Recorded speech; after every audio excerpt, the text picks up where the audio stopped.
Welcome to the France 24 debate. Could the war of words between Washington and Tehran spiral out of control? A tweet can be taken as a meaningless aside, except when it's written by the President of the United States. Donald Trump's social media lack of diplomacy has sent shockwaves across the already troubled terrain of US-Iran relations. We've had the pullout of the nuclear deal, an Iranian ultimatum to Europe, more sanctions imposed by Trump on Iran since that pullout, and a US aircraft carrier in the Persian Gulf. Now, it's not just alarmists who are concerned after Trump tweeted, if Iran wants to fight, that will be the official end of Iran. Never threaten the United States again. This in response to a rocket being fired into the green zone in Baghdad in neighbouring Iraq. Who fired that rocket is still a question to be answered. Our guests to discuss the current situation are here in the studio, Thierry Coville, who's research fellow at IRIS, which is the French Research Centre for International and Strategic Studies, author of Iran, the Invisible Revolution. Thierry, thank you very much for joining us here on France 24. We always appreciate your time, sir. Joining us now from Tehran, Mohammad Marandi, who's Associate Professor at the University of Tehran. Mohammad, thanks for being with us. In Washington, we have Matthew Brodsky, Senior Fellow at Security Studies Group. Matthew, thank you for being with us. Advisor to the Trump administration on several Middle East policy matters, and has also advised the Kushner team and Greenblatt on the Palestinian-Israeli peace process. Matthew, be with you in a moment.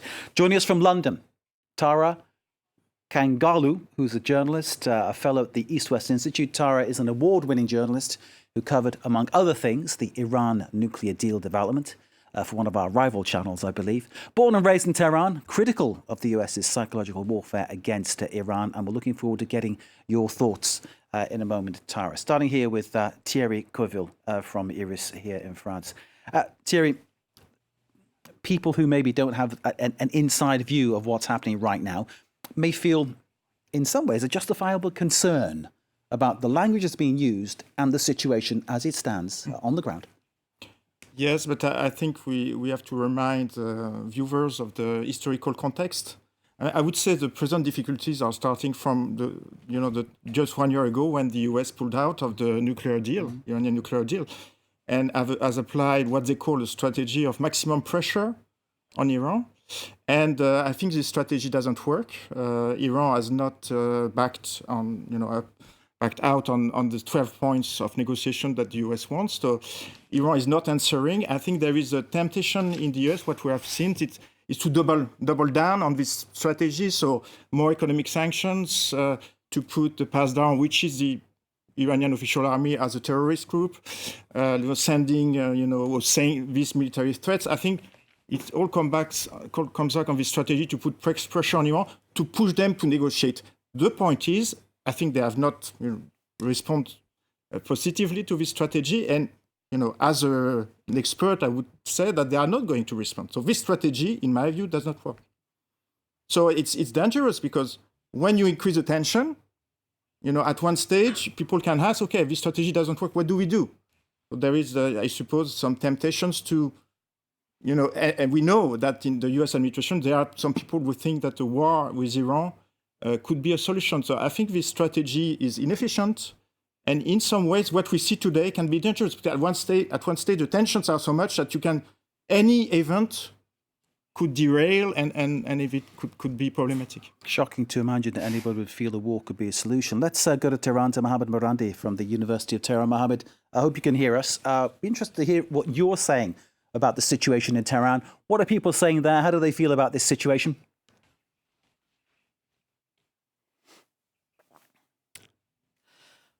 Well, ordinary people don't seem to be very concerned at the moment because they believe that the United States military and intelligence services recognize that a war would be catastrophic for the United States because all the oil and gas installations in the Persian Gulf region, all the tankers, as well as in the Gulf of Oman, they would be destroyed in the crossfire, and they are all very vulnerable. And regimes like Saudi Arabia and the Emirates, they would collapse almost immediately because they're completely dependent on oil and external factors rather than some sort of internal economy.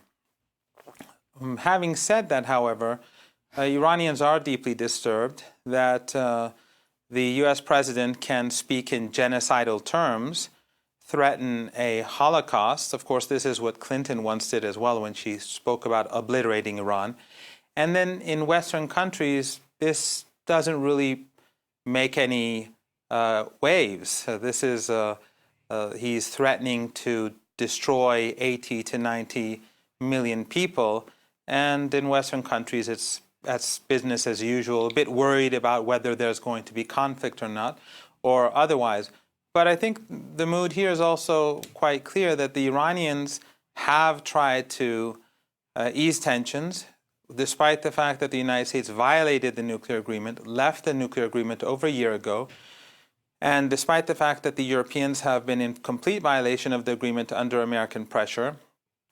The Iranians have continued to remain in the agreement for the last year, basically being the only side that is committed to the agreement in order to show the international community that it is the United States that is raising tensions. And of course, within that context, it is mostly people like Bolton, Pompeo, Netanyahu, Mohammed bin Salman, and Mohammed bin Zayed, the leaders of Saudi Arabia, or the effective leaders of Saudi Arabia and the United Arab Emirates.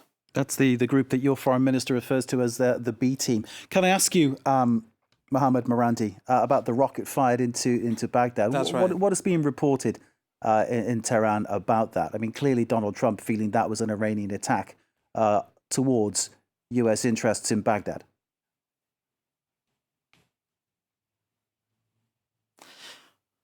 Well, that is being ridiculed here because it's obvious. Iranian leaders have been saying for the last few days that Iran is not going to start a war, but that if the United States initiates a war, Iran will strike back very hard.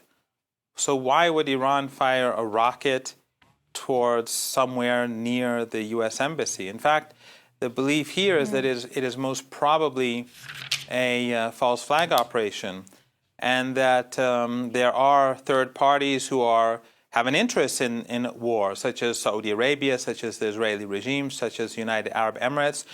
These countries have all cooperated with al-Qaeda and ISIS over the past few years and decades.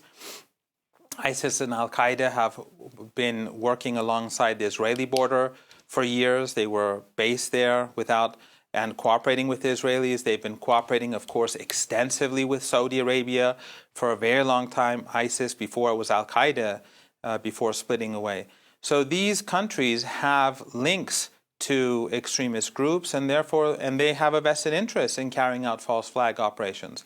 And then there could be elements within the U.S. government. Who knows? Maybe Bolton is pushing for something. No one really knows, but it is silly to think that the Iranians would fire a rocket somewhere in the vicinity of the U.S. embassy. And then the president of the United States immediately is able to pinpoint who is behind it. And the same is true with the suspicious attacks on the ships off the coast of the United Arab Emirates. That was last week. Those also were tankers, very interestingly carried out immediately after Bolton said that they have intelligence from the Israelis that the Iranians want to carry out attacks. So it was very convenient to have those attacks, slight attacks, not major attacks. None of the ships were sunk, almost immediately after Bolton said that. Miranda, I need to stop you there just to point out that you made a remark about Israel. We were going to have an Israeli guest. Apparently you weren't happy to debate with that guest. So we've put that guest on hold. You're here because we need an Iranian perspective. Thank you very much, sir. We'll get back to you very shortly. Let's go to Washington. Matthew Brodsky waiting us there. Mr. Brodsky, good evening to you. Clearly, from your standpoint, we're looking at you for the kind of Trump comment, although we know you don't represent Donald Trump. But in terms of what you just heard from Tehran, do you feel convinced by what you've been listening to? Yeah, speaking only on behalf of myself, what we just heard was cartoonish nonsense. It'd be too long to spend an entire show just debunking every single thing he said, from these attacks being, of course, something other than Iran's own proxies, which we know that they have throughout the region, specifically Hezbollah and Nujaba, Katib Hezbollah, the Badr organization. These are the three main Iraqi forces that essentially report to Iran. So this is why Bolton, our national security advisor, was quite clear when he decided to issue his warning a week or so ago that the warning is about attacking America or our interests or allies, and it's about Iran or any of its proxies doing some form of attack. So if this guy wants to live from Tehran here on a different planet and pretend as though like Iran had nothing to do with any of this, that's just frankly laughable. I'm happy to respond to any specific question that you may have, but the fact is the threat assessment from the United States, from our allies, from Israel as well, is rising throughout the Middle East. We see that from wherever you look, whether it's from terror tunnels in Lebanon that go into northern Israel, from their proxy, the Palestinian Islamic Jihad, who fires rockets from Gaza. The entire area west of Iran is essentially one operational zone for its proxies. Intelligence has suggested, and I'm sure your Israeli guest would have said that if your Iranian guest were to, of course, approve of his participation, would say that the intelligence has shown that rockets, Zelzal missiles, Zulfikar missiles, those that have a 700-kilometer range have been moved into western Iraq. So from there, that puts Saudi Arabia in target. That puts, of course, Tel Aviv within range. These are all unacceptable threats, of course, from America's standpoint when it comes to our allies. And of course, Israel has a track record in the past of acting against these type of threats when it's in Syria, but I'm sure is aware that the operating space in Iraq is a little bit different. But they've been quite clear that they will, enforce their red lines, as they call it. But as to the rest of this, it's difficult to go back and forth with a commentary that is literally based on Looney Tunes. Are you comfortable, Matthew Brodsky, and you've been very clear and categoric about what you think about what our Iranian guest was saying, are you comfortable with how Donald Trump expressed himself via Twitter? Some people might consider his expression inflammatory and badly placed. You know, the funny thing is, as your other guest pretends to represent the Iranian people, when the Iranian people actually feel quite differently, he represents the regime. The people there know, just like most Americans know, that President Trump's tweet was in fact about replacing the Iranian regime under some type of threat, not about obliterating the entire country. And of course, we should, when your Iranian guest is trying to talk about these type of threats, I mean, you have conferences that they have devoted to wiping Israel off the map, to drawing these kind of cartoons, to Holocaust denial. So these are absurd points. As to whether the United States has had an issue as far as sending mixed messages, I think our media has a problem here in blowing some issues out of proportion. And I think they've done that when it came to some type of plan that was looked at for 120,000 troops. Our media understands and is smart enough on any other watch to recognize that, of course, the United States has contingency plans if they are going to be looking at some of their adversaries throughout the region. So this would make sense. It's normal. And under any other administration, it would be a non-story. But of course, we have a media environment that is slightly toxic, and these are the kind of stories you see spun. Well, I hope you'll exclude our channel from that toxicity. We're trying to give a reasoned debate here and give everybody their say. So thank you, Matthew Brodsky, for that for the moment. We'll come back to you as soon as we possibly can. You, the viewers at home, you can react to what's been said here via the hashtag F24debate. We'll get your tweets put onto our video wall and get our guests to comment on them. Let's go to London, where Tara Kangalu is waiting for us, a journalist, fellow at the East-West Institute. Tara, of course, you covered the 2015 agreement. You know the ins and outs of this story immensely. What is your feeling right now, both as a journalist and an Iranian?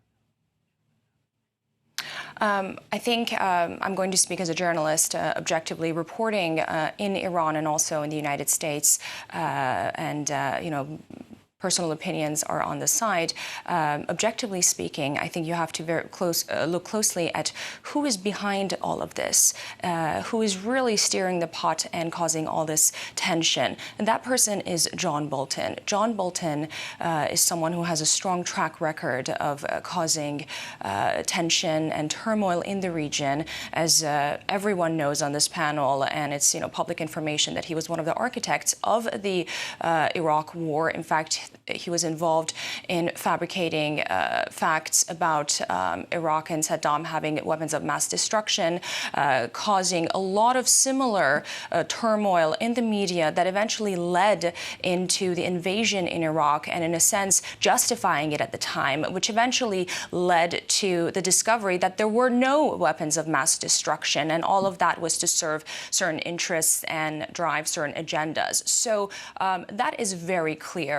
And another point is, this is more of a Saudi Arabia/Israel fight than it is the United States. And I believe that the Trump administration has to figure out whether or not they want to fight the war for Saudi Arabia and Israel, who are afraid of their position and standing in the region. Again, if you look at the Middle East, if you look at the region, everybody has their proxies, everybody has their interests, and everybody is using whatever power and means that they can have to push their own agendas. And the fight here is between Saudi Arabia and Iran. Saudi Arabia now, is really close to the United States, so they have them on their side.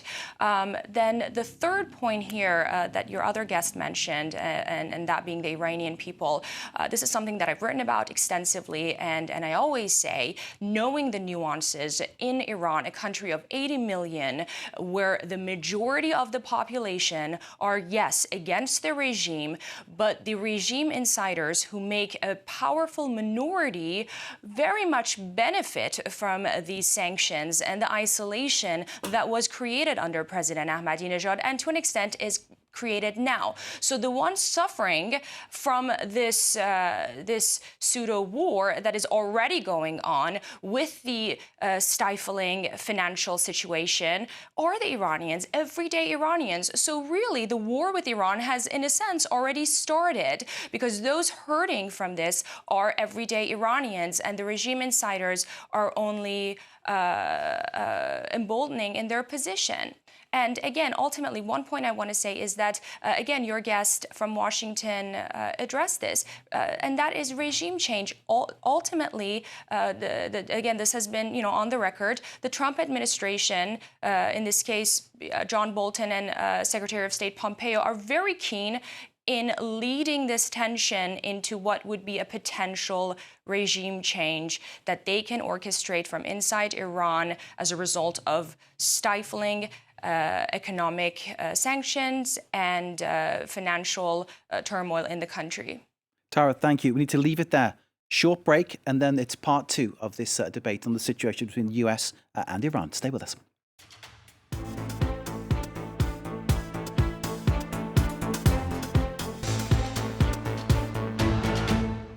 Welcome back to part two of the France 24 debate. We're looking at the situation between the United States and Iran. Could the war of words between Washington and Tehran somehow spiral out of control? A tweet by Donald Trump said, "If Iran wants to fight, that will be the official end of Iran. Never threaten the United States again." This in response to a rocket aimed at the Green Zone in Baghdad. It landed 0.5 of a kilometre away from the US embassy. There are a number of issues why the US and Iran are estranged, to say the very least. The tension palpable, and some people concerned about what could happen next. Let's bring in our guests to talk more about the situation. Here in studio, Thierry Coville, who's research fellow at IRIS, the French Research Centre for International and Strategic Studies. Thierry is also author of Iran, the Invisible Revolution. Thierry, thanks for being with us. In Tehran, Mohammad Marandi, who is associate professor at the University of Tehran. Mohammad's comments very much not exactly representing the Iranian government, but clearly someone with an insight into what's happening in Tehran. And Mohammed, your presence very much appreciated here in this debate. Joining us in Washington, similarly speaking, not for the Trump administration, but with an insight into what goes on inside the Oval Office. Matthew Brodsky, senior fellow at the Security, Studies Group. Matthew, thank you for being with us. And in London, who just ended part one for us, Tara Kangalu, who's a journalist and fellow at the East West Institute. Tara, of course, speaking as an Iranian, but objectively as a journalist too. And Tara, we appreciate what you were just saying to us there in part one. Can I start back up with you again, Tara, about the situation as you see it? When you saw Trump's words, if Iran wants to fight, that will be the official end of Iran, never threaten the United States again. What did you think? I think in a world where diplomacy can, in fact, be effective, as an American citizen, but also as a journalist and reporter, I don't understand the need for such hateful rhetorics. Again, in 2015, like it or not, there was an agreement, an international accord that was reached by world powers, by major world powers, that essentially managed to control a country the size of Iran to stop a nuclear program, a potential nuclear program. And then suddenly, the current president of the United States decided to unilaterally pull out of that agreement simply because of other issues, other matters that other countries in the region have a problem with, whether it's Iran missile program, its influence in the region, and potentially the power struggle that Iran poses in the region. As a result, he completely forgoed that international accord and is now sufficing to language of force, confrontation, and war, which again is not beneficial and as a matter of fact, is detrimental to Iran, but also the region. So I really don't see any use for that unless, like we have seen before, President Trump, unfortunately, is quite inconsistent with his messaging, as we saw with North Korea. In this case, he one day says he doesn't want war with Iran, but then the other day we see such hateful tweet. So we really have to see what comes next. But again, like I said earlier, this is not just the United States agenda towards Iran, but it's also one that's shared by Israel and Saudi Arabia. And that's what makes this different than the United States position towards North Korea. Tara Kangalu in London there, thank you very much indeed. Just reinforcing what Tara was saying, we've had a tweet come through, our first of the programme. You can, of course, send your opinions via hashtag F24 debate. This one's saying there appears to be a zero justification for any military conflict with Iran. Trump caused this crisis, in inverted commas, by pulling out of the nuclear deal, the JCPOA. Iran responded predictably by resuming its nuclear program.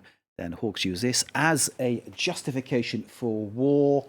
Final comment there, madness with an exclamation mark. Of course, the production, Thierry, of uranium has been increased just this very day, hasn't it?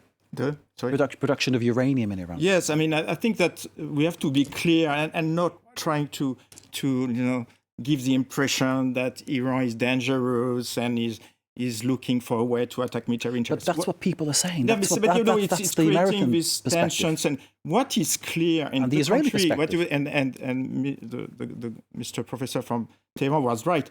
The country which is respecting international law, actually, presently, is Iran and the countries which have stayed in nuclear agreement. The country which is not respecting international law is the US, which had no reasons at all to get out of the agreement. I mean, the fact that Iran was respecting the agreement, just tell the people there have been, I think, 13, 14 reports from the International Atomic Organization from the United States certifying, you have cameras in Iran, that Iran was respecting the deal. So, I mean, all these tensions, and this tweet was completely true, all these tensions we are seeing, I mean, is due to the fact that the US has gone out of the deal, has putting a huge pressure on Iran, and not only the regime, because the inflation has reached 50% according to the IMF. So the issue of, we are against the regime, but we love the Iranian population is completely false, because you have people, they cannot eat, meat presently in Iran. A lot of people, some people I think people are dying in the hospitals due to lack of medicine. It's not maybe important for the US administration. There is lack of paper in Iran. So, newspapers are starting to say we are going to shorten the number of papers. So this maximum pressure and let's say, a rational answer from Iran, which is not irrational, was to stay after 1 year and saying presently to the European, just do something. We are respecting the deal. This deal has been certified by United Nations resolution, and we are getting, a disaster in terms of the economic. We are not receiving the economic benefits which were written in the deal, but on the opposite, the economic situation is a catastrophe. So I think basically the tensions are mostly due. Iran is rationally answering. Right? They have started to take some little steps to get out of the deal, and the question we can ask is, what do we do now? And I think the ball is in the camp of Europe, because obviously, and I think one of the troubles we see now is Europe was not able to answer to the economic pressure on the US. So I think Europe has to do something to counter US sanctions, and Europe maybe, we know it's difficult in geopolitical terms, to cooperate maybe more with China and Russia, how to save this deal. But all the basic stories, and also I disagree on the fact that, our allies, the gap between the European position and the US position in Iran could not be larger, because Europe wants to stay in the deal. Okay? So there might have disagreements, that's true, on Iranian regional policy, ballistic policy from Iran, but let's start, from a rational point of view. The best policy is, to maintain this deal, to make it credible, to make it work, okay, and then to talk about other things. But this strategy again, a lot of people in Europe don't understand the US strategy. This strategy of getting out of the deal, saying it's the worst deal ever, and asking Iranian people, government, to renegotiate a deal they have spent 2-3 years to negotiate, and to renegotiate 12 points. Honestly, in Europe, there is a lot of, misunderstanding, to say at least, about this US strategy. So, I think the viewers have to be clear. Iran has been respecting this deal. This deal is important for stability in the region. That's the point of view in Europe. So if Iran gets out of the deal, what do we do? And if Iran gets out of the deal, I think Mr. Macron said it, I think it will not be Iran's fault. Obviously, I think huge part of responsibility is on the US administration. Indeed, Macron's been working hard to try to keep the 2015 deal afloat. Federica Mogherini of the EU tried to create this kind of alternative banking structure to get round the sanctions. That hasn't worked. In a moment, I'll come to Mohamed Marandi. But first, before that, Matthew Brodsky in Washington, I need to bring you back in to answer a couple of the points that Thierry was raising there. And I'll start by launching you by saying that perhaps Donald Trump, in pulling out the way he did, and the way he promised he would, it was a campaign pledge, of course, so he kept his word on that one, at least. He's caused, in many ways, problems that Europe, for instance, finds very difficult to handle, to cope with. Yes, and we'll certainly get into the Europe part. You're saying your previous guest, Tara, was speaking as a journalist, which is interesting because the things that she was saying are to essentially parrot exactly what Javad Zarif is saying, to say the exact same things that Trita Parsi, the head of the National Iranian American Council here in the U.S., says, which are exact regime talking points, which also means that right now on this show, you have two people essentially saying the exact same form of talking points, and you're telling me, Mark, that you wouldn't allow the Israeli guest on the show because you needed the Iranian viewpoint? I mean, that's frankly shameful. If you're going to have two Iranian guests spouting the exact same talking points, and you're in the news business, so you see that these are the exact talking points that happen all the time. So that's what is happening here. That's sad. As to Europe, yes, the whole goal of Iran's behavior right now is to go make Europe go after the United States. They want Europe to pressure the U.S. to be fearful so that the U.S. goes back into the nuclear deal. But of course, the nuclear deal doesn't work. Trying to tinker around the edges is like trying to patch the holes in a sinking ship. The more we learn about the past military dimensions of the nuclear program, the more we realize how much further along and how much more serious Iran was in terms of its weaponization program. The IAEA lacks sufficient capability to search the right sites, the right amount of sites, or the military sites even. So the deal doesn't work. The fact that European states currently want to try to fix something that in the end still is going to put Iran on a very nice glide path toward having a nuclear weapon simply doesn't make sense from this administration's point of view or from the point of view of anyone who was running as a Republican in the previous presidential election. You would have had the exact same outcome. So the saber rattling from Iran is to try to get Europe to blink. But let's be quite clear here. We know what is happening in the region. We see what's happening every day when it comes to Iran's proxies. Their moving of missiles. They want to pretend that this is part of a reaction to the United States getting out of the nuclear deal. Please, they've been helping Assad kill some 500,000 inside of Syria. This is something that has happened since 2011. This predates that. This was even during the negotiations under the Obama administration that they were carrying out this activity. That's why Secretary Pompeo's 12 points takes into account that it must encompass Iran's behavior. There must be a change to Iran's behavior. Otherwise, what's the entire point of this? But again, if you're going to have a nuclear deal that doesn't actually prevent Iran from having a nuclear program on one hand, and then on the other, you're going to allow Iran to continue shipping missiles to its different proxies to put the rest of America's allies under threat, clearly there's going to be a response to that. And to have this presented the way it is currently, obviously on a debate program, is just the inverse of reality. We're giving you your time to express yourself, Matthew Brodsky. You haven't been interrupted in any way, shape or form, and we've given you a free rein to say what you want. So I don't think I can be any fairer with you than I already have been. And you'll continue to talk here for us, I hope. Matthew Brodsky of the Security Studies Group. Thank you for the moment. Let's bring in another tweet. Iran has consistently demonstrated a total lack of respect for international norms and has systematically violated its commitments in international treaties and agreements. That from a viewer. Thank you for that reaction. We're bringing now Mohammed Morandi in Tehran to comment on that and some of the words of Matthew Brodsky. Over to you, Mr. Morandi.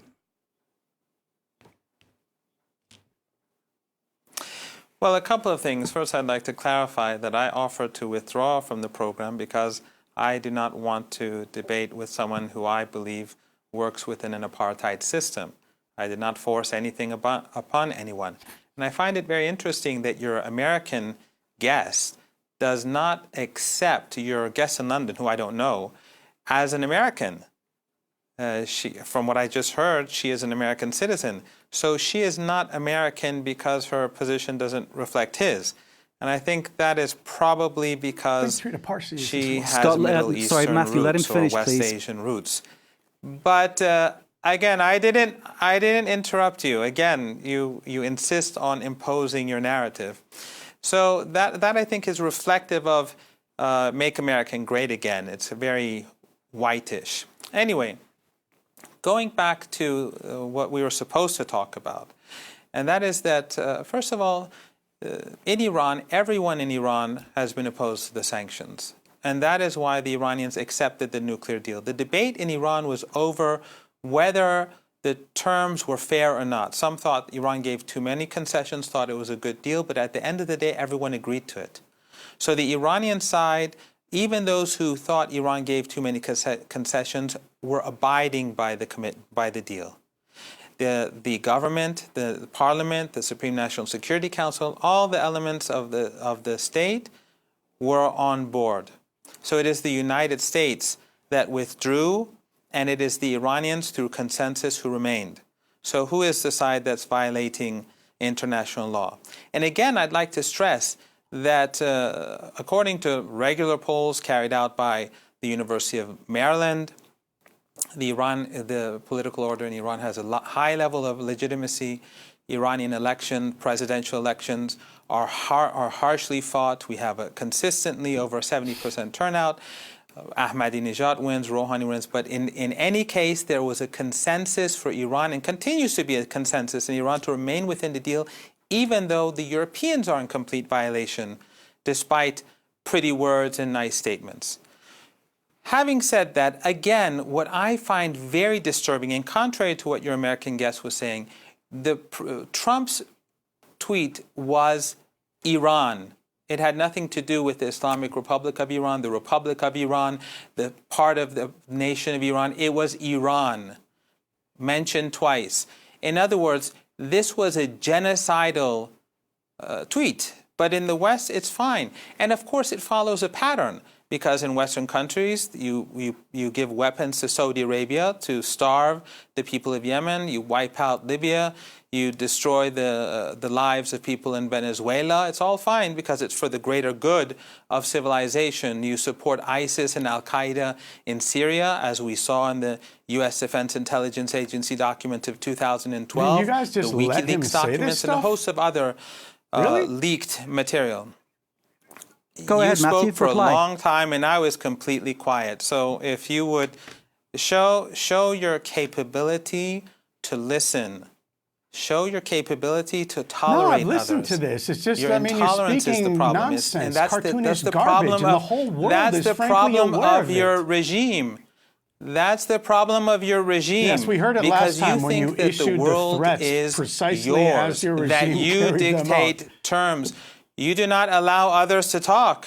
You do not allow others to This talk guy's because talking you about don't a have an tweet from argument. the president. You get frustrated. They So listen. wish to So wipe listen. Israel off The the map, United right? States, so this is something that the they United literally have States hosted relationship conferences on. with For Iran years they've done is that. based. Was the there United some part States, of the country the we United missed that he was States talking allies about in the that region Professor was are Morandi Saudi and Arabia. Matthew Proxy, can I pause you both the because we're United struggling to hear States, either of you speaking? He's not Matthew, going to I'll bring let you me in a talk. second. Let Professor Morandi finish, please. Professor Morandi, over to you. Please finish what you're saying. Then Mr. Brodsky will reply. Thank you. U.S. allies in the region are Saudi Arabia, which we saw what they did to the Prime Minister of Lebanon. They kidnapped and beat him, which is engaging in a genocidal war in Yemen, which has created a siege on Qatar, which has supported the coup in Turkey, and which cut to pieces a Saudi reporter in Istanbul in their own consulate. Their second ally is the United Arab Emirates, another dictatorship. And of course, Israel, which, since you don't have a guest, I don't want to comment on that. Who are the Iranian allies? Your guest in the United States says terrorists. Hezbollah as they have elected parliamentarians. They are part of the government in Lebanon. They are a part of the majority coalition in Lebanon. It is a group that is in classified, Iraq, though, the as allies terrorist, that your isn't it, by guest speaks about are elected in the international Iraqi community. parliament. They are elected MPs in Iraq. The Iraqi prime minister, who is elected by parliament, the Iraqi president, and the head of the the prime minister, the president, and the head of parliament are all elected or indirectly elected officials, and they're close to Iran. So Iran's friends and allies in the region are these countries, and U.S. allies are those regions. Professor Morandi, let me pause The you. Let U.S. me bring you the ally tweet, Saudi then let me Arabia bring is the in Mr. same country Brodsky that again. 15 of the Sorry, 90 Professor, I need terrorists to pause you came there. from Thank you Saudi very much Arabia indeed. on 9/11. Latest tweet we're seeing, Iran is showing the world what diplomacy and integrity is, whilst facing continued provocative actions by the war hawks in Trump's administration. Matthew Brodsky, go ahead. Look, I mean, I'm not going to adopt his frame and just respond to the fact that the U.S. I'm giving you a is chance to speak, sir. invading Go other ahead. planets, and come on, this is nuts. Yeah, clearly Iran has a policy which is to take over more of the Middle East and to do so with its proxies. That's why ever since Aleppo fell in Syria, at the end of 2016, as I recall, that war has pretty much been over. But since then, Iran still ships in offensive weapons, surface-to-surface missiles into Syria. This is all part of their plan to, of course, expand and to attack America's allies, which, yes, are Saudi Arabia and are Israel, and, of course, include the Emirates and most of the Middle Eastern states, in fact. who are also opposed to what Iran is doing. I actually don't think the France 24 viewing audience is naive enough to believe most of the things that he was trying to say that the U.S. is responsible for. Try to give a balanced view, I don't even want to get everybody into their say. addressing that part.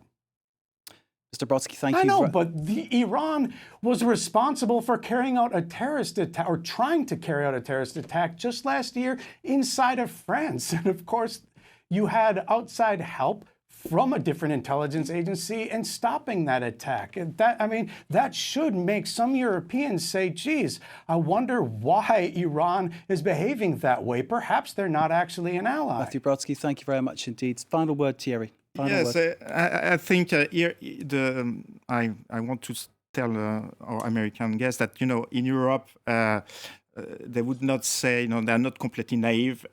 But I think the issue is to take Iran seriously. So Iran is a regional power. I don't think it's completely also stupid to say they want to invade the region. I mean, come on, if they intervene in 2014 in Iraq, they were the only country to fight the Islamic State. So I don't think the Islamic State is a good friend of the US. They have been fighting the Islamic State, Al-Qaeda in Syria too. So I mean, to have this narrative that Iran wants to destabilize the region, I think is not constructive enough. And in Europe, they have disagreements with Iran, but they are not adopting this narrative. The basic fact, and the viewers should understand that, I repeat it, the country which is respecting international law, you like it or you don't like it, you cannot attack Iran for things they did 20 years ago. They have been respecting this deal. So it was not a perfect deal, but it has been respected. And the country which is not respecting it and creating a lot of tension is the US. I mean, these are facts. I'm sorry. Guests, stay with us. Media Watch is coming up right now.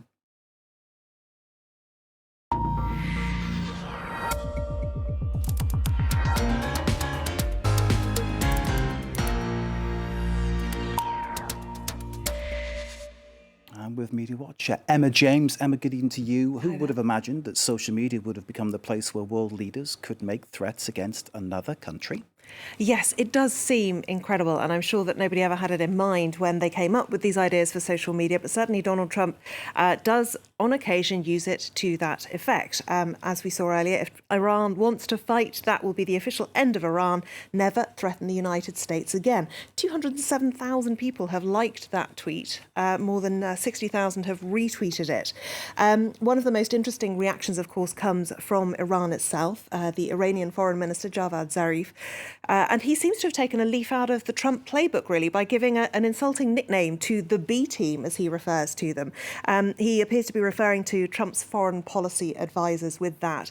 Goaded by the B team, he hopes to achieve what Alexander Genghis and other aggressors failed to do. Economic terrorism and genocidal taunts won't end Iran, he says. Never threaten an Iranian. Try respect, it works. Now, looking at other reactions to that tweet from Donald Trump, even some people who are big fans of the US president have said things like this: I love our president, but this is scary to me. There is a ringing endorsement from Lou Dobbs, a Fox News presenter, fairly unsurprisingly. God bless President Trump. Iran's so-called leaders must think they're dealing with Bush or Obama. Interestingly, it does appear that he may have been influenced in writing that tweet by a piece that was on Fox News just 9 minutes before. You see there, 4:16, Fox talked about US and Iran tensions, and 9 minutes later, Donald Trump fired off that tweet. Interestingly, though, one thing a lot of people are sharing today on social media, and there are plenty of the tweets like this, old tweets of the US president, this one dating back to 2011. Barack Obama will attack Iran in the not too distant future because it will help him win the election. Lots of tweets like that from 2011 and 2013 criticising his predecessor for what he saw as being likely to capitalise on a supposed conflict and actually creating the conflict in order to do so. Of course, many people saying Donald Trump is doing exactly that with this particular round of saber rattling. Taking a look at the Washington Post, this piece by Ishan Tharoor says that Trump places the Middle East on a knife edge, and it's likened really to a staring contest, he says.